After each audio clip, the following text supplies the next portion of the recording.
Welcome to the Make and Design Podcast. I'm your host, Carina Gardner. On this podcast, we're unraveling the everyday joys and dilemmas of design, making, and business. For makers who want to be designers and for designers who are makers, this is your inside scoop to help you grow your business and bring more creativity to your life. Hey guys, so I was looking at this episode number. It's episode 171, which is insane because I realized it's been 1 year since I started this podcast. So 171 episodes in a single year is a little bit insane, but I just really wanted to give you tons of information and be able to give it to you guys in, bite-sized pieces. So we do have a shorter podcast here.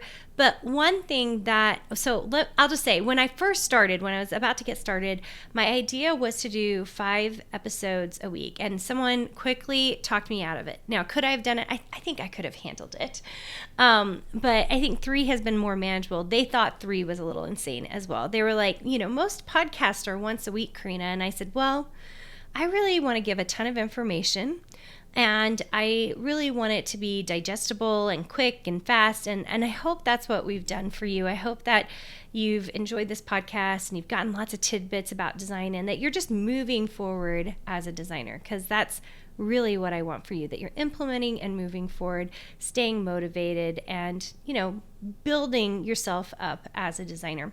So today I want to talk about building resilience as a designer. And, a lot of times when I taught at the university, it was about, having a thick skin. And that's really hard, especially to tell 18 to 22-year-olds that we've got to build a thick skin.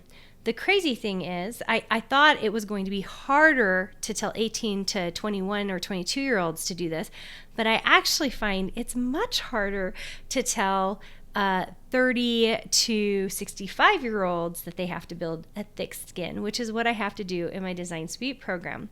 And one of the things that is so hard is, especially I think when we're starting something new a little bit later in life, it is harder to hear criticism. It's harder to hear that you're not doing something perfectly because you feel as if you should already have this thing down. You should already know how to do this thing. And the truth is, it's like we're an 18-year-old. We're brand new to design. We're brand new to figuring this out. And so we have to slowly but surely develop a thick skin and let things roll off our back. Now, I'm not saying completely ignoring criticism, but it is, I remember like those early days as a designer and not getting things right. In fact, my husband tells a story. He was in our squad meetings one week because he was substituting.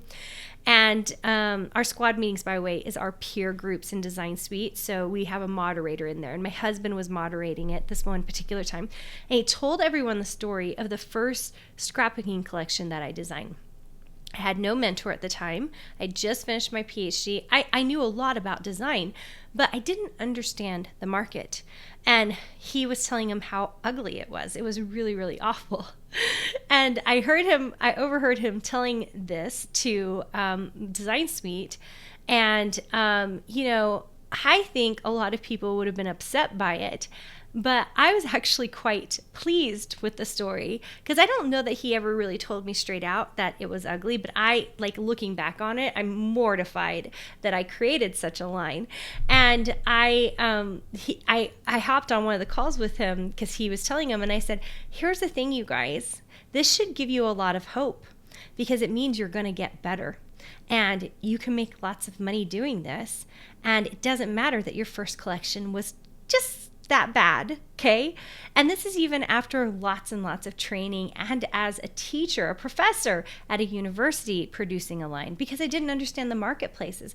And that's how I know, we even have a lot of students in Design Suite who were graphic design students that we know we still have to coach them and get them to a place where they're producing great artwork for our industry.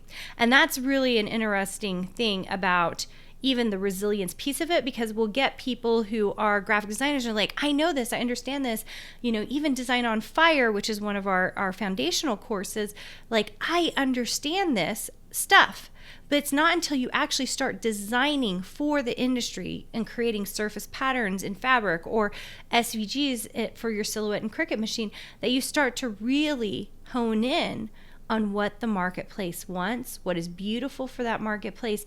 It's just a really interesting transition, and it requires quite a bit of resilience.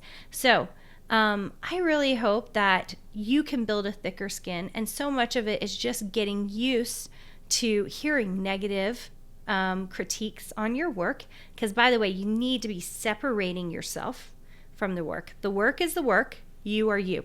If there's a negative criticism that comes in about the work, it has nothing to do with you. You're just going to say, I'm going to get better from that, right? That's what you're going to say. You're going to say, oh, that wasn't that good. It's time to level up and do something a little bit better. I know that's the way I look at it, and it's served me very, very well. All right, you guys, hopefully this has helped you. Those of you who are still working on building a thicker skin, guess what? You can build it. And it doesn't mean that you won't feel something once in a while when someone makes a criticism of you. That is just normal human behavior, right? If someone criticizes me about something, it might hurt my feelings. And I've got to be okay with that. But it's how we sit in it. If you sit in that criticism and it makes it so that, I had a friend who said that, they got all this criticism from a video they made. And so they stopped making videos. That's the wrong way to think about it, right? If you get a criticism about design and it means you just stop designing, that's the wrong way to think about it, right? The resilient part is, well, I'm going to do better next time, right? I'm going to create a better design this time. And that's what I want you to do. So, guys, get good. Keep building. Keep designing. I know you can. And start to really build that resilience. Hey, did you know that you can visit me at makeanddesign.com to learn more about this podcast and join my VIP group for weekly freebies? I can't wait to see you there.